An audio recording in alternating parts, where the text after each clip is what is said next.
Okay, 360 camera, no? Nag-install kami ng head unit ng Hiace na old piece.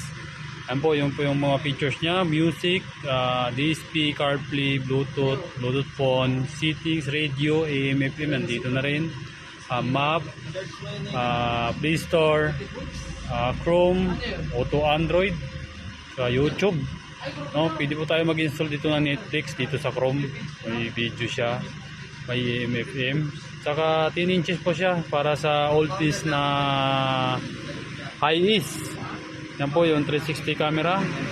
Ayan, kahit gabi maliwanag siya. Ano tong ito? Night vision. Okay, kaliwa tayo. Yan, kitang-kita. Ayan. Sa kaliwa ulit. Yan, kanan kanina yon. Yan. Madilim na namin. Natapos yung installation. 360 camera recording na 4+64 GB. Okay, gig ROM.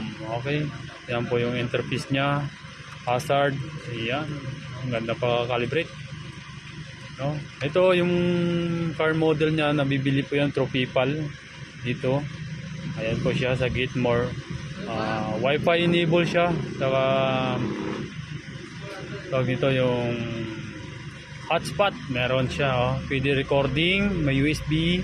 Yan po mga features ng 4+64. Okay, 10 inches plug and play. Applicable po sa lahat ng sasakyan, no?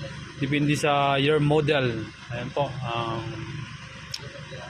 interface ng 4+64 with 360 camera. Yan. Okay.